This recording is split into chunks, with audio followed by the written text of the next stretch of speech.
Lisa Lacar. Thank you for taking the time to view this presentation. The Joint Negotiating Committee, which is negotiating the merge contract, is comprised of 2 members from the AFA East and 2 members from AFA West, myself and MEC Vice President Deborah Volpe. The MEC is presenting this information to provide an early preview as to what has been negotiated in the scheduling section so far. There are many new concepts for West flight attendants. It is important to remember that this presentation is based upon scheduling proposals and agreements reached between AFA and company negotiators to date.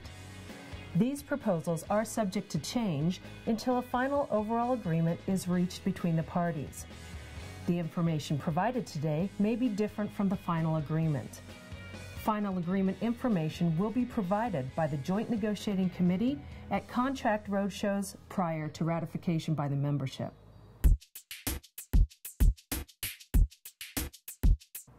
The JNC has proposed continued scheduling committee input on how the pairings are built and the lines are made. The current West contract allows the AFA scheduling chair to have monthly input and review into how the lines are built. On the East, the pilots build both the pairings and the lines, and the flight attendants have very little input into their monthly bids. We continue to negotiate for 1, 2, 3, 4 calendar day and duty period pairings in order to maintain a similarity to the current distribution that we have on the West. Monthly schedules will be bid by seniority. And finally, the electronic trade board will remain a live, first-come, first-served process.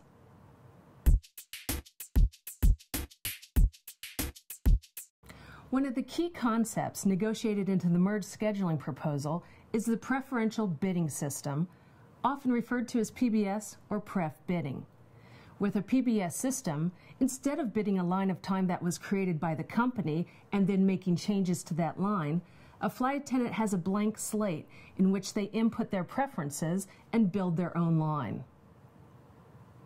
In addition, with the electronic PBS system, there will also be electronic bid packets. So, a flight attendant could not only pick up a paper bid, but also go online and do their bidding on an online or web-based program. There will be no more lines of time, therefore there will be no more line bidding packets. The normal line may be built by a flight attendant between 70 and 90 credit hours per month. Another big difference between the current West contract is that scheduling processes will be more seniority driven. That's very different from the live, first come, first served processes that we currently enjoy on the West. In addition, the DPU type process will be more enhanced and more powerful. The new process is called the Iterative Secondary Adjustment Period, or ISAP. This ISAP process will allow flight attendants not only to do trades with company open time, but also with each other in a big flight attendant swap-a-rama. There will be additional flexibility options that also have been negotiated into the merged scheduling proposal. First, PBS allows for more line flexibility. Second, there will be what's called an Availability and Improvement List, or ISAP AIL. That provides the ability to trade with company open time 1 day prior to the trip report. In addition, the GNC has negotiated jetway trades, which allows a flight attendant a last-minute trade with another flight attendant.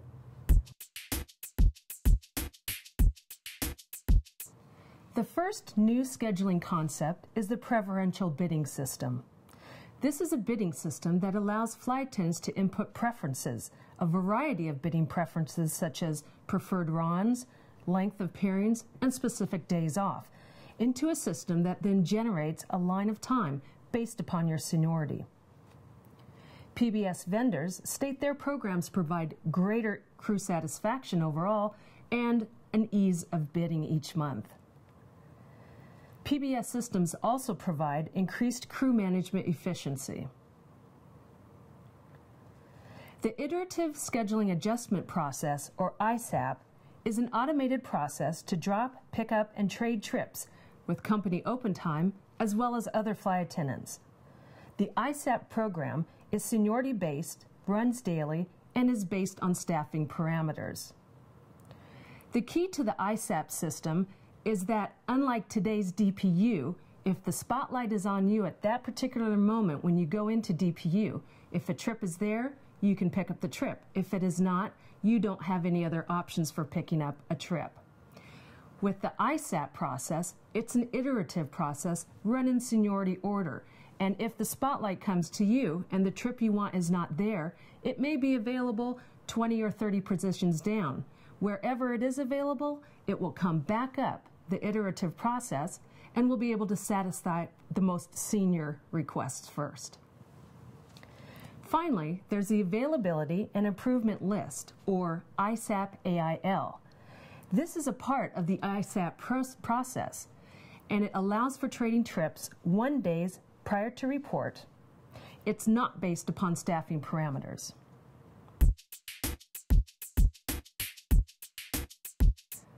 Other new scheduling concepts include the chaser positions.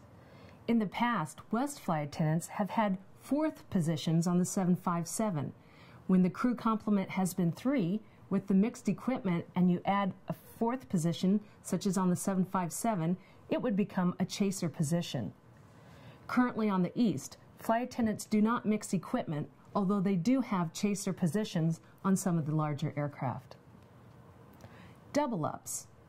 A double-up is the option of a flight attendant to mix 2 trips into 1 duty period, as long as they all fall within the duty, rest, and other legalities for appearing. Jetway trades.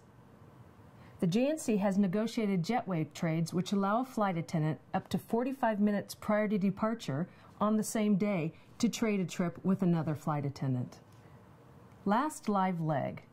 This concept also allows a flight attendant to swap the last leg of a pairing or trip. Red flagged pairings. Although current West pilots have red flagged pairings, flight attendants on the West have never had this concept. A red flagged pairing would either be a pairing that does not seem to be picked up through DPU, or the company determines that there are so many pairings out there that they want to provide an incentive on for flight attendants to work. A red flag pairing would pay 125%. Minimum duty day. The Joint Negotiating Committee has proposed a minimum duty day of 515.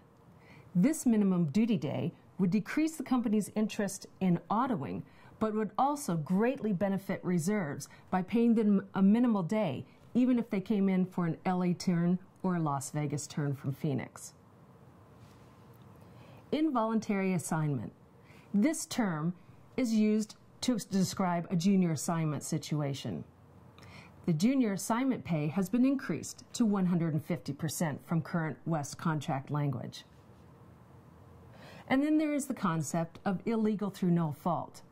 This is a situation in which a flight attendant becomes contractually or far illegal to continue the rest of the pairing or another pairing the next day, in which case there are pay protections when you become illegal through no fault. AFA PBS requirements. The Joint Negotiating Committee set conditions that the company must meet in order to reach agreement on the PBS concept in the merged contract. Those 4 conditions are as followed.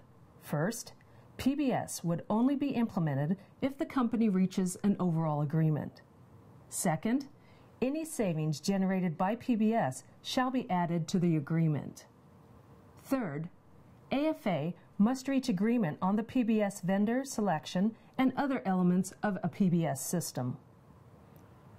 Finally, there must be specific agreement up front on which terms of the agreement are modified. In other words, every area of the scheduling proposal that would require modification due to a PBS program has been discussed and negotiated prior to ratification. The Joint Negotiating Committee researched and interviewed 4 different PBS vendors when considering and negotiating the scheduling proposal. Advanced Optimization Systems, or AOS, is the preferred vendor of the JNC. At this time, we'll take the AOS system and explain how a PBS program works based upon the AOS concept. AOS provides bidding options that are presented in pools of choices. For example, a flight attendant may make their first option, number 1, 2-day trips starting on Mondays, 3 legs max, ronning in JFK.